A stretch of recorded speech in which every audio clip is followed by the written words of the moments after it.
down and talk about you first. So I met Ryan because I saw his Talkin St Pete podcast. And I've told him this so many times, and this is really a testament to him and his incredible team, who some of which you see here tonight. I was like, man, I click on these videos and I don't intend to watch the whole thing. I don't watch all of any social media videos, but I get sucked into these Talkin St Pete videos and I watch the whole thing every time. Every time I click, I watch them. Then I started seeing all my friends on his podcast. And so I hit Ryan up and I'm like, what's a girl gotta do to get on this podcast with my friends? And so that's kind of where things started. And then I had an opportunity to meet Dominique. It was amazing. You do so much behind the scenes. Like, you make the whole thing run. And got to know Ryan a little bit. I was on the podcast with him. Ryan came here, signed up as a member. And since then, we've been getting to know each other over the past few months. And I have just been really amazed and inspired every time that I talk to him, because he shares little bits about his story. And I feel like every time I'm in Ryan's presence and he's sharing a bit about his story, there are just these like nuggets of wisdom that like come out of him. So I said to him, I was like, I would love to have you come and speak at the Winner's Circle. And so without further ado, let's welcome the man of the hour, Mr. Ryan Bogden. Thank you. Appreciate you. That was a hell of an introduction. Appreciate that. And it's awesome to be here, and I'm extremely humbled. So thank you for all being here, seriously. Yeah, thank you for being willing. Like, it's not easy to come up and volunteer to speak and share your story and all of that in front of a room of people, some of which you know and some of which you don't know. Yeah. So no, it's crazy, and these lights are a lot brighter than they. Yeah. Just like we're gonna interrogate you now. Yeah, no, it's fun. It's good. No, I love this, and everyone's story here. Like, we're all on our own journey, so it's really cool to hear where everyone's at, whether you're starting or going. It's cool. Yeah. And speaking of which, I'm gonna ask you in a second to start with your story, but before we do, we're doing this format tonight. Some of you that have been here before know that this format is a little bit different. The room setup's a little bit different. So we're trying some new things. We want this conversation to be interactive. We want to include everybody in the room in this conversation. This is not a podcast. So if there's something that comes up for you, if you have a question, just like raise your hand, let us involve you in this, because it's gonna make it so much better for everyone else. So thank you guys for being here and being present. And I'm gonna start just by asking some questions and starting a dialogue, and we'll see where it goes. Does that sound good? Yeah? Let's have fun. Okay. Can you give me like a heads up when we're at 7 o'clock so I know, because I feel like I'm just gonna go. Okay. Okay, so Ryan. Yes.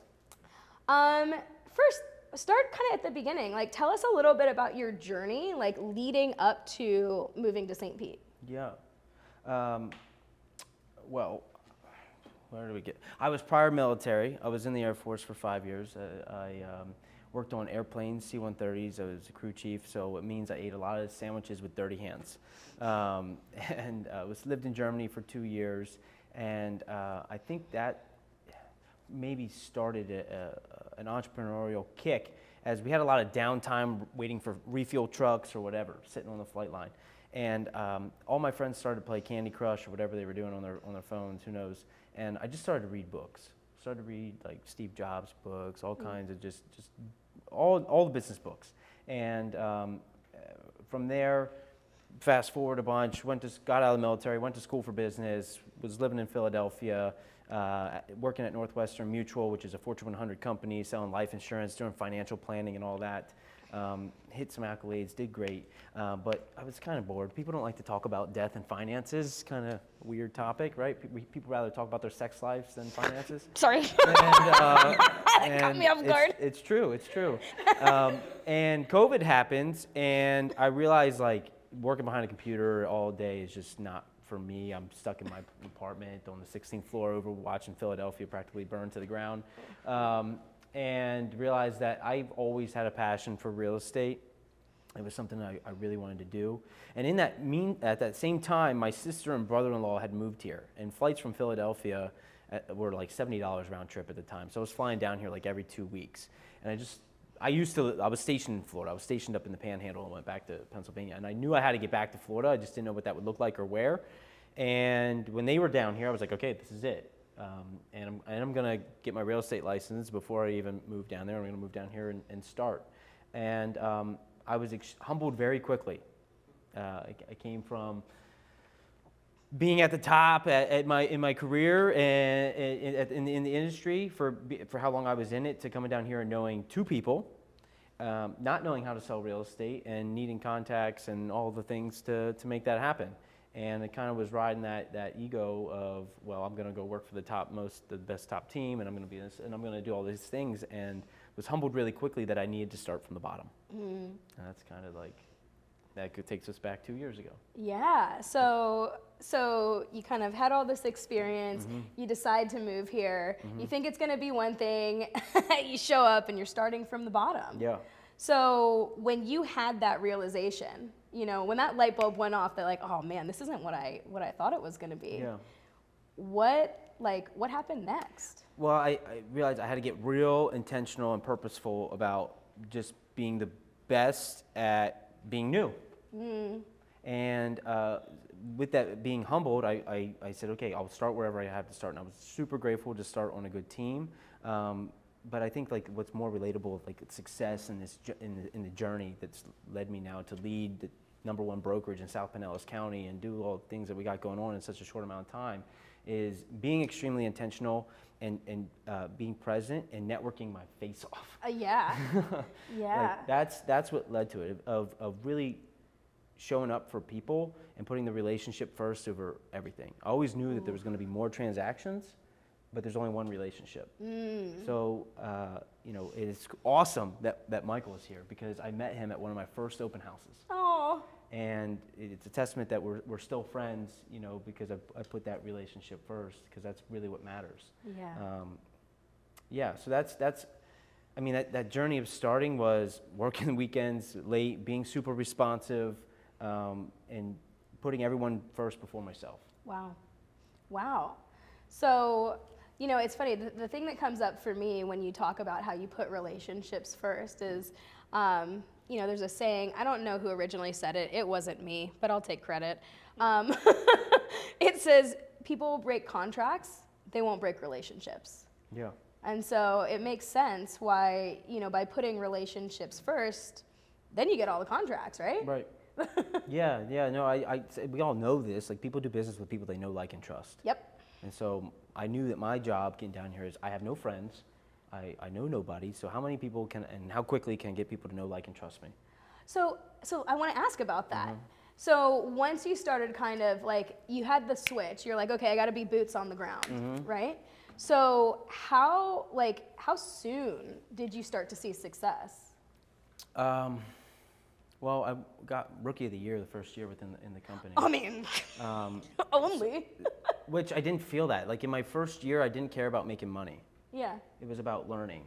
I just wanted reps. I just wanted reps in the business. And so I would say I never feel like I have success. I don't know. I have that constant like drive of like never doing enough. That's really interesting. Does anybody else, by a show of hands, have that in this room?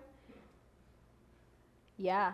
Yeah. You're not alone. It's relatable for all of us. I mean, we wouldn't be in this room if you didn't have that. Yeah. I feel like that's the drive. Yeah. That's that fire inside of you that keeps you going. So you asked that question, and like, yeah, I'd say Rookie of the Year, but like to me that was like, if I didn't, I wouldn't have been doing what I planned to do. Yeah. You know? Yeah. So I think having like a clear vision. I'd be the same. I'm just getting started. Yeah. Just getting started. It's great that we get to see you when you're just getting started. Be like, we knew that guy back in the day. Yeah, I think just, you know, I spend a lot of time during COVID. We were talking about this at the start of doing a lot of meditation, a lot of yoga, a lot of just inner work, and casting the vision of what do I want life to look like. And even though like I moving down here, I had to be humbled quickly. I still knew what I was striving for, and being able to see it. And it's crazy, like things happening. Even sitting here speaking now, it's like this is incredibly humbling and cool. But at the same time, I'm like, of course. you know, because it's just part of the journey that I see that this is the start. Yeah. I think that's kind of how it works when you're really manifesting something. It, you know, for me, it kind of, it's like I get my energy in alignment with that thing, and I can actually feel the outcome before it happens. Yeah, I love that you said that. When you're aligned, everything just starts to happen incredibly fast. So if I could go back to my when I was at Northwestern, like I was doing well, but I never felt like I couldn't see the vision 15, 20, 30 years down the road. It just, I would try because they want to paint the picture for you of what life will look like 10 years down the road and your successes and everything that you'll be as a top advisor, like all that. And you're like, I'm trying to see it, but just like, you know, it's like a gear kind of stuck. You're like, maybe, you know, and just not it. And then I feel like once you're aligned with what your true purpose and what you need to do, it's like, everything just goes super fast. I agree. Honestly, I'm feeling that right now in the winner's circle. And it's like once that alignment happens, the resistance leaves. Yeah, because you're excited. Yeah. Like you wake up like I don't ever really, like Dom knows more than us stuff. Like our schedules are insane, but I don't really feel like I'm working. Yeah. I'm just doing. Yeah. You know, like everything's just happening. Yeah, my dad always used to say, if you love what you do, you never go to work. Yeah, I believe that. Yeah. I believe that. Yeah, some days are tough, strong, but that's like that like not doing enough feeling of like, okay, Yeah. can I do more? But balancing that with gratitude and being humble and accepting everything, like grateful that I have a toothbrush. Yeah. You know, like Yeah. like as simple as that is, I wake up in the morning, I'm like, isn't it great to have clean water? Yeah. You know, this is something that I've noticed about you, Ryan, is not only are you very humble, like tons of gratitude, always. Like positive attitude and gratitude, which I personally think are directly linked. So let me ask you this. As you, and I know you're still just getting started, but you've done a lot. As you have gone to the next level of success and the next level of success and the next, and there's bigger fires to put out and challenges, how do you keep that gratitude and then the positive attitude in spite of those bigger challenges? I think it's just perspective. Like, we're breathing. We're alive. Yeah. You know, I mean, like people have problems, but then like, is it really a problem? You know, I just make the main thing, which is experience. Everything we're doing right now is an experience. This moment right now is an experience. And so, and a problem is just an experience. We're always going to have problems. You just want to be in a position to choose the problems that you have. It's true. You know, we're solving problems all the time. Right now, you're solving the problem of knowledge or entertainment or whatever it is. You get hungry, that's a problem. You got to eat. So I just am always a glass half full. I don't care what the situation, I'm going to find an optimistic outlook on it. Dude, I love that. And I think that really magnetizes people to you. So I want to take it back a little bit more. What is it from your past, would you say? Because let me give some context. I know that from my past, there are things that drive me to achieve the things that I want to achieve today, that I'm building my life in a certain way, and I have motivators from my past.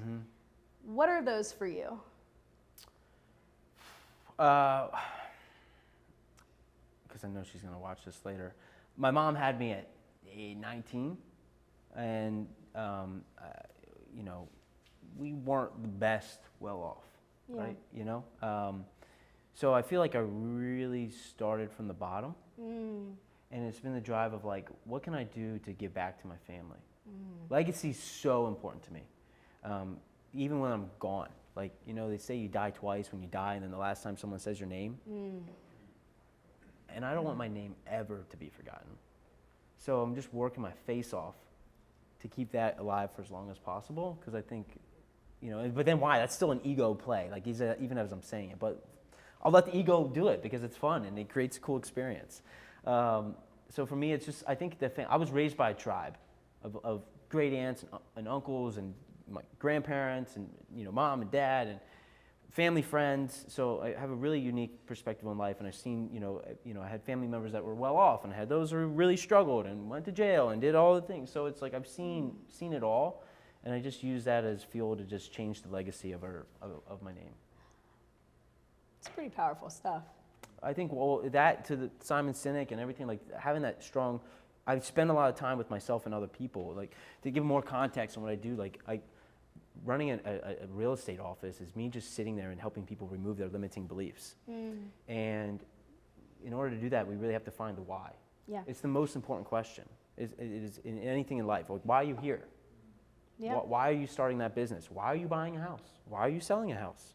Why do you work? And so, because I help other people find their why, like Jack, I've had to really get clear on my own why, and it is to, as I'm consistently working to become the best version of myself, I want to do the same for other people. And I treat business and life as if I'm a high-performance athlete, and my body, my time, the people I talk to, I'm just fine-tuning that the whole time. I love that. Yeah. I love that. And I just want to say, just from what you shared, and thank you for that. Thank you for opening up and just being a little bit vulnerable, because we all have stories. We all have pasts. We all have childhoods, right? And it sounds like what, may have been a little scarce on the financial side, your family made up with a tremendous amount of richness and love. Yeah, they definitely did. And this is where we come back to a definition of success, right? Like, we live in America, and a lot of times people define success by the number of zeros at the end of your bank account. But what really is success, right? When I hear that, Ryan, and knowing that your mom is going to watch this back, I just want to say that I think your family was successful. Oh, for sure. And you are a product of that. And the success was really, bringing family around. And it makes sense, right? Can you guys see why cultivating relationships is your thing? Like, that's carried with you through today. Yeah. Yeah, no, it's cool. I mean, I was going to say something on that light with us, like our upbringing. Man, I'm losing it. But, we always hung out at other families, members' houses. Like, there was a lot of love in the family. And, that's right, I started working at 13. So, and I was, my first job, I was a DJ at a roller skating rink, which is, pretty cool, I'm not gonna lie. But to balance it out, I had to clean the bathrooms at the end of the night, okay? So, yes, riding the high of, get to do all, but then I'm also cleaning the toilets. So, and there's been some, not so pretty teenage kids in the roller skating rink, you can imagine. But with that, I think, to your point, I'm just, as you're saying that, I'm like thinking about that, because someone asked me about that earlier. I think this might be you, Michael, we were talking about that. I led the show. Of the, like, I was at 13, I wasn't running but it was like the people's energy and vibe was based off of how I was feeling and what I wanted to play in that moment. And I feel like now that's just what I'm doing with everyone else around me in life. Yeah. Okay, so what's your favorite roller rink song? I gotta know. Rhythm is a dancer. That's a good one. That's a good one. It's probably I got so many, but one of my favorite songs is "Rapper's Delight" by Sugar Hill Gang. I said a hip, a hop, a hip, a hip to the hip hop. Don't stop. Yeah. So, see, that's what this is really about. This is the real things that we want to know. Right. That's awesome. So, would you say that's your most interesting job you've ever had?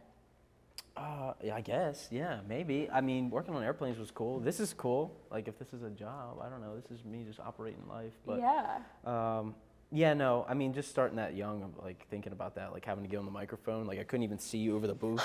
Yeah. Ryan's like, can a brother get a step stool? Yeah.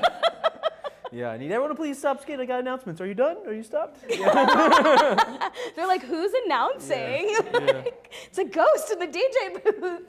Yeah. That's awesome. Well, thanks for sharing all that. I want to kind of bring it back to, now I want to bring it to your future, because like you have shared with me that you have some big plans. Yeah. You want to tell us a little bit about what the vision is?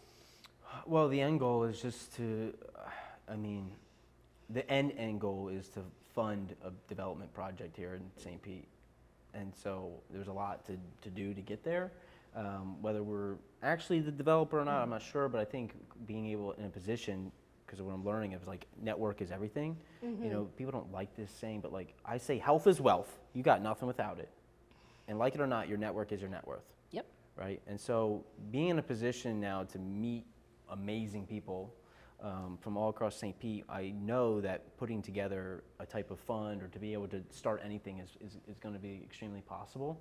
So I'm just really intentional with everyone that I meet to come from a place of contribution and know like in the future we may be doing something together. And so, yeah, I just want to build something big. Yeah. I want to build something big in St. Pete. You know, Yeah. not even like put the money together, help people, like just fund a cool project. Who knows what that looks like? But to me, and it's not even about, like, to me, it's just the challenge, the amount of things that need to happen to put like the puzzle piece that I got to do to put all that together. It doesn't even have to be my money. I got to go find the money. I got to go find the people. I got to just make it all happen. Yeah. I think it sounds fun. Yeah, great. It seems like you like to be kind of the epicenter of Yeah, things. well, maybe this is like from working on an airplane. My job when I worked on planes was I was a crew chief, so I knew a little about the plane. Like if I was inspecting the plane and I found that there was like a hydraulic leak, if I couldn't just wipe it up with a rag, I called hydraulics, you know, and they came out and fixed it. If I found an electrical problem, they came out and fixed it. So I feel like in business, I'm interested in all aspects, and I know I just got to be the one to put everyone in place. Yeah.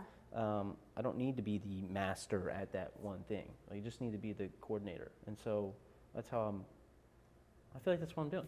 Yeah. Yeah. And I think you're doing it quite well. So I want to kind of ask about that, right? Because, I mean, I don't know if this is the same for you, and maybe I'm just speaking for myself and nobody here can relate, but like I have a little bit of control freak in me sometimes, especially when it comes to my work and my business. You know, it's very personal for me, right? I love that you're saying that, because I think one of the ways, and like Dominique knows this, because as we're scaling and growing and time is limited, right? Like what's the difference between you right now and a billionaire? It's how much of their time is leveraged out. And so learning to leverage and let go is super important. And so all day, all I'm doing is trying to create systems to create more leverage so that way I can do more with less. Wow. So holding on to those processes, I try not, like, I don't know, do I hold on to many things? No. I'm like, can you do it? Great. And I'm, I'm like looking for him half the time, like, have you seen Ryan? Where did he go? Pops in the office for 2 seconds, and then I'm like, wait, and then he's gone. I don't know. So. well, and I feel like I have a little bit of like ADD or ADHD, and to the superpower of like thoughts just come so fast, and I have to dump them off somewhere. Yeah. So I can just keep moving. Yeah. So like I'm like, hey Dom, I need this, and I go to the office. I'm like, go do it over here, and I go, I got to take this text, and I'm just operating out of that all day long. And that's like the I don't know. It's a good and a bad thing. Yeah. So if I don't have the leverage, thoughts are coming too fast. Like I personally can't do it. Yeah, you just like system failure. Yeah. You just shut down. Yeah. I got you. Just out of curiosity, does anybody else resonate with that? Like having trouble letting go of things, or is it just me? Me and Nick. Yeah. But that's the problem I'm having right now, is like what you're talking about. You get to this level but if you don't have a Dom that you can trust, then it's almost like you're worried everything's gonna fail, and what do you do? Yeah. And it's like, what do you do with all those things? Yeah. What would you say to that, Ryan? I think, well, it's being intentional of what system can you create or who can you find, and to be able to let go. You know, like you have to be intentional about it. Like I'm intentional about putting things in place, and then not caring. People care too much. That is so scary. Like that's to me the scariest part of all of this. Because if it fails, you just rebuild it. You start over. Okay, that sounds down about like, oh, yeah. You know, true, that's it's like you learn from your failures. So you can't be. You have to fail forward. Yeah. It's really good. I like that. It's really good advice, isn't it? Oh, okay, do that. Yeah. Yeah. Yeah. Back to like the gratitude. That's why it's so simple. Of like, does it really matter? Right. Yeah. No. You're alive. You Yeah. have this. You have yourself. I get What- goosebumps when I say shit like that. Yeah. It's. I mean, but it's simple yet profound. You know. I like the KISS principle. Keep it simple, stupid. Yeah. I just live off of that. There you go. Yeah. And you know what's funny? Now I was thinking of something and I forgot. Just to make you feel better, it happens to me too. What's that? I don't know. It fell out of my head, man. Oh yeah, it'll come back. yeah. You were like, oh, that's so good. Where did it go? Yeah. Go on. No, it was something around fear and letting go and systemizing, but the train has left the It station. happens. Yeah. Story of my life. No, that happens. Yeah. I feel like you had a breakthrough there. I really did. Okay, Like, good. It was that simple, and I was like, oh. Yeah. Oh, yeah. Why didn't that, I don't know, you get kind of stuck in your everyday. Yeah. Yeah. It's, we have 80 to 90% of the same thoughts every day.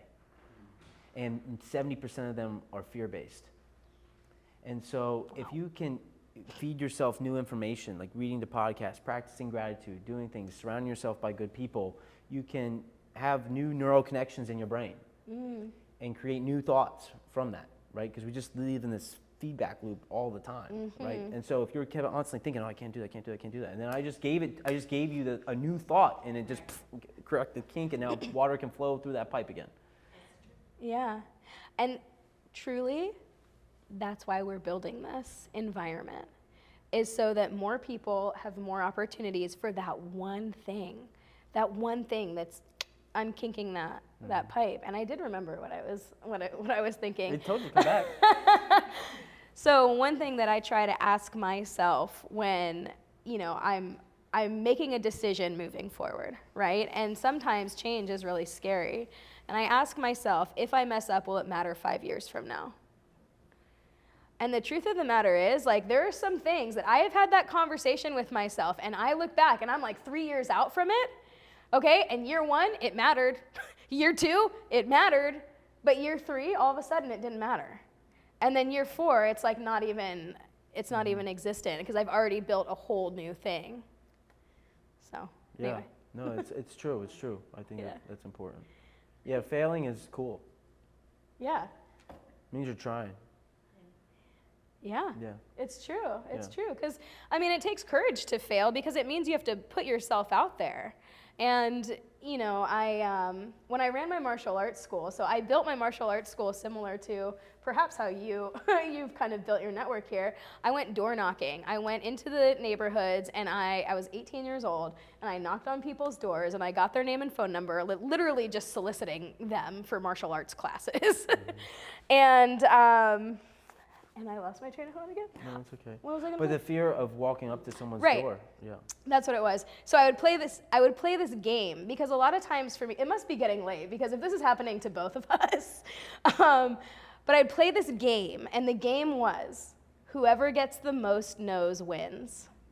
And that's how I trained my team too. And so we would tally the no's. We would write down the contact information, but we would tally the no's, and we would come back and be like, oh, you got the most no's, high five!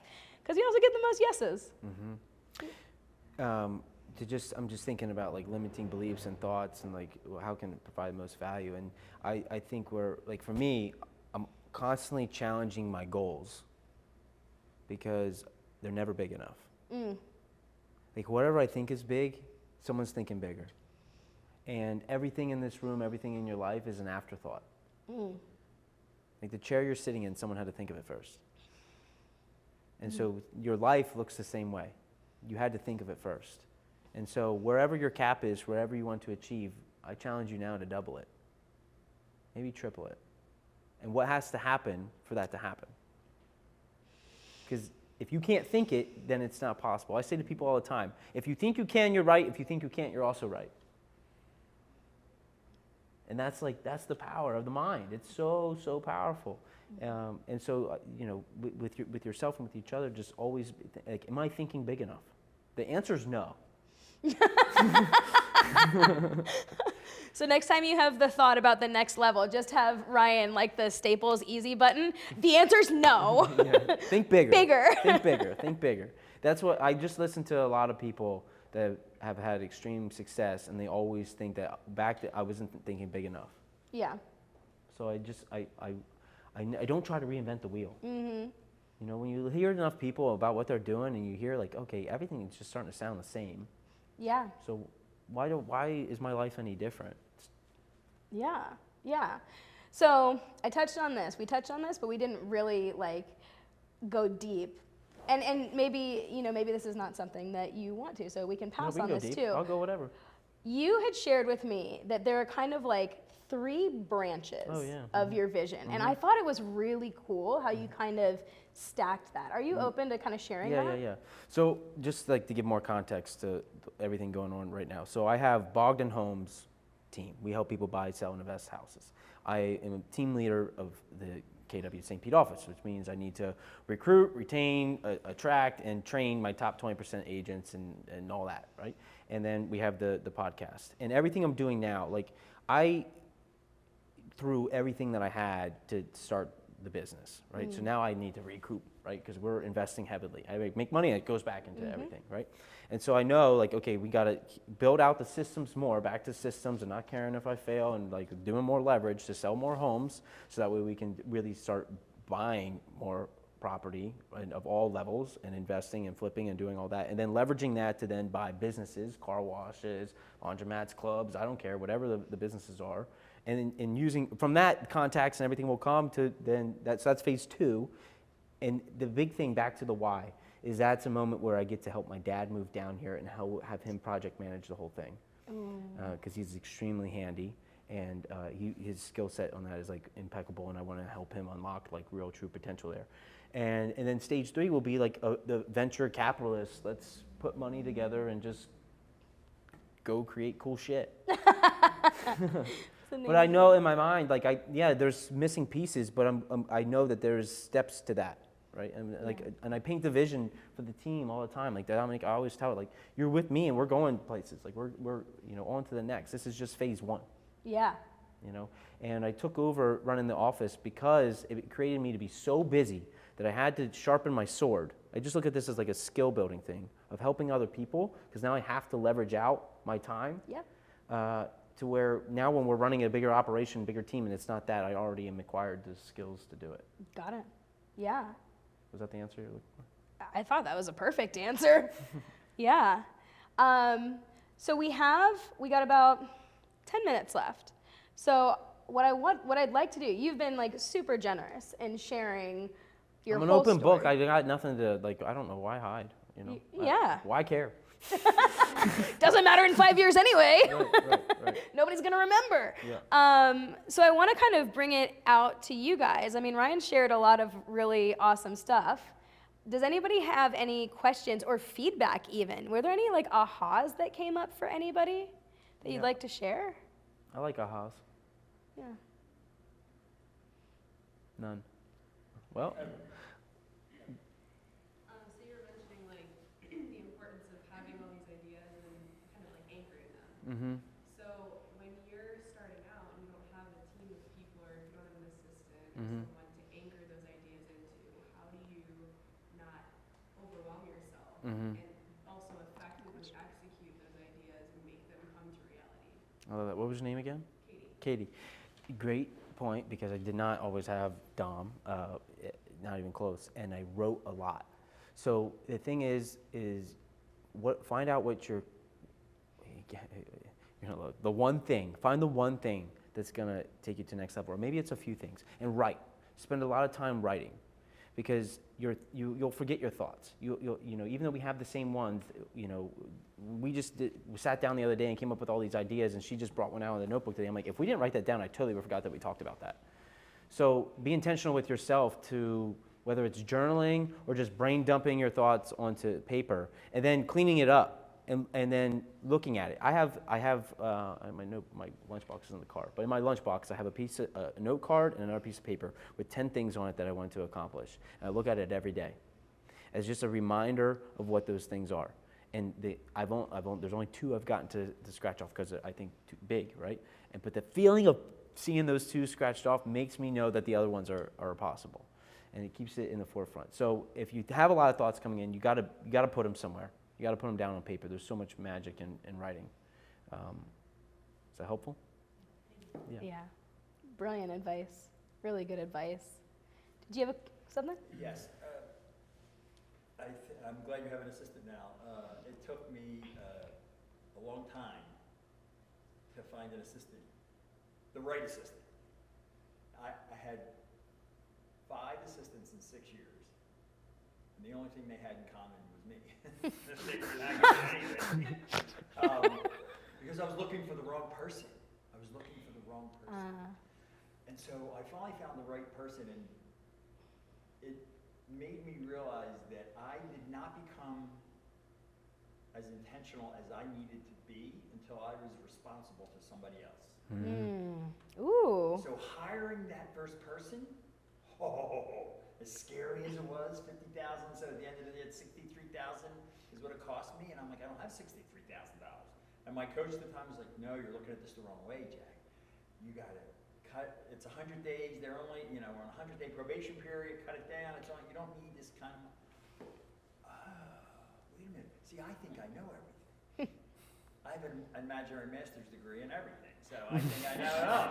It's hard to tell me stuff. But until I have somebody that goes, no, Jack, I have, well, YouTube totally exhibited this evening. I have 100 really great bad ideas every day.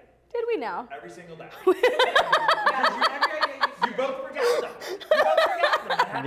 Yep. But if I don't have somebody to ring me in, so do you have a board of directors? No. Well, they're in my head. Yeah. I call that the itty bitty shitty committee. I have 3 people in my life that I run stuff by because they're not in real estate, in they're that not sense. in my businesses Yeah. because No, I like that you brought that up because I did this exercise the other night. I mapped out. So I get crazy thoughts in the evening or whatever, and I go, what's life look like? And so your life is your habits. We know that, right? It's also who are the 5 people in your life that you have the most conversations with? And who are the 5 people that you spend the most time with physically? And then look at your life. It's an average of those, right? And so if none of those fit, you can change it out. And like we didn't talk about that, but aside from Dom and the team, like in my personal life, whether it's family or friends or whatever, I have really solid people that are believe in me, encouraging me, helping me think bigger, right? Yeah. And when the minute I even feel, because I'm a human, and I will call, I got that friend that you can tell anything to, and if I start saying some dumb shit that sounds limiting, you'll be like, dude, do you not know who you are? Did you forget what you were saying last week? I'm like, oh yeah, right.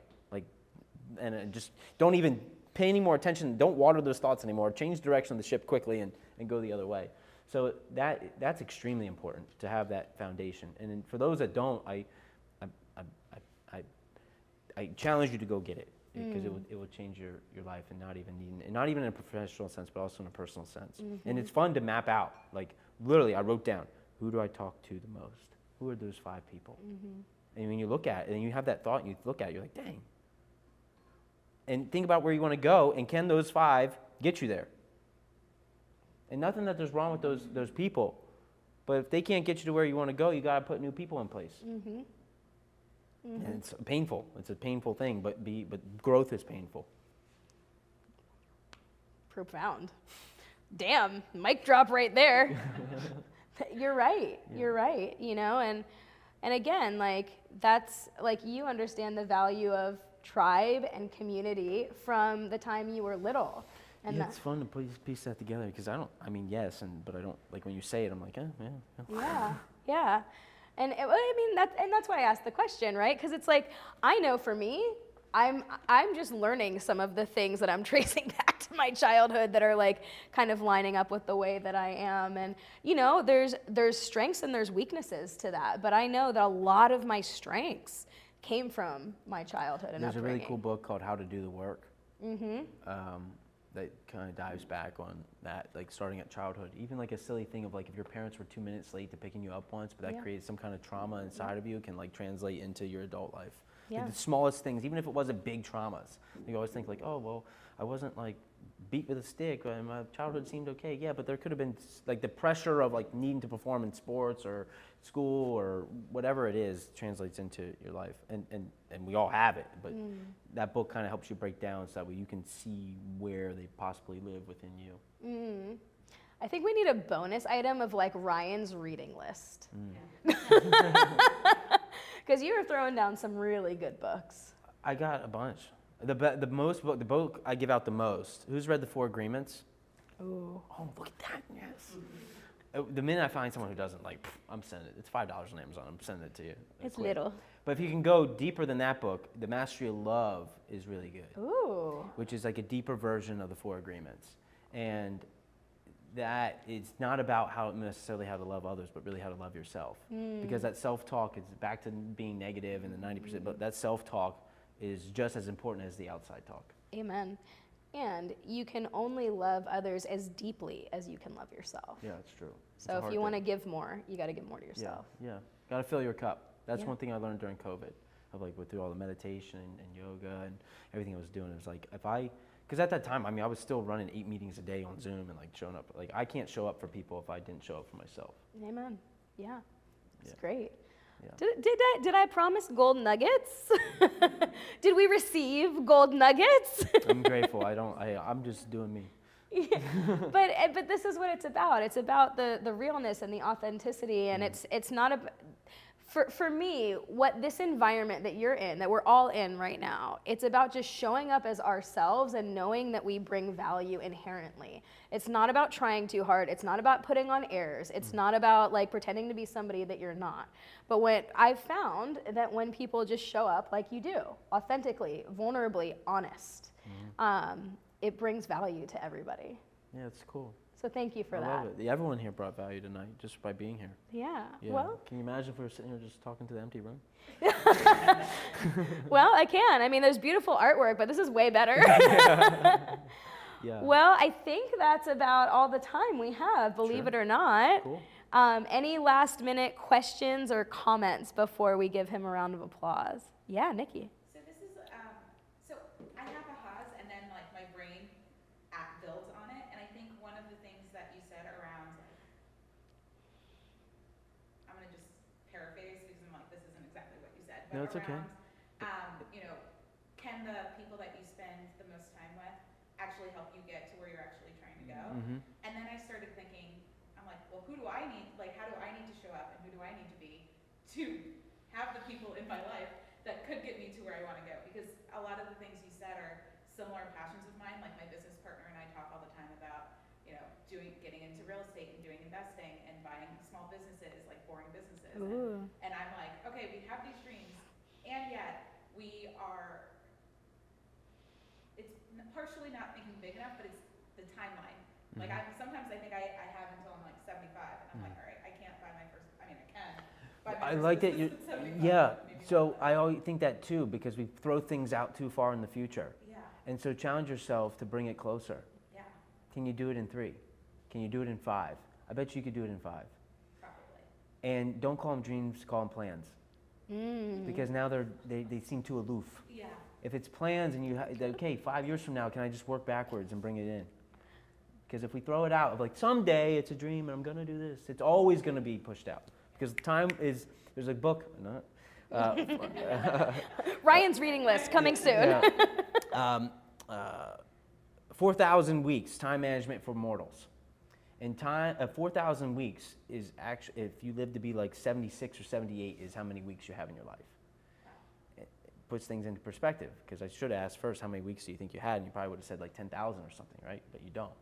And so if you think that, like time is of the essence, and like what your day looks like, and your weeks look like, and what your month looks like is what your your year is gonna look like. So you can just work that back 5 years, and you can have all of that in 5 years. We overestimate what we can do in 1 and underestimate what we can do in 5. We underestimate what we can do in 1. Overestimate, We overestimate what we can do in 1 and underestimate what we can do in 5. right? Because the compounding effect. Yeah. Oh, yeah. That makes sense. You know, my dad used to say growing up, the difference between a dream and a goal is a deadline. Yeah. Well, you're gonna act different. Like, you know, working in real estate and all that, like people come with me with goals, and I'm like, well, can you do this? And like, what if you? This was an exercise. This isn't my original. I can't, but I don't remember where I heard it. Think of the most important person in your life, and now think of your goal. And if the only way you were going to be able to get to see that person again is if you accomplish that goal, how quickly could you get it done? Wow. Right? You can just perspective, just belief. Like, what's the drive? How hungry, how bad do you really want it? Yep. Yeah. It's amazing what we can tap into, Yeah, you know? that's where I live all day. I know. I know you do. I know you do.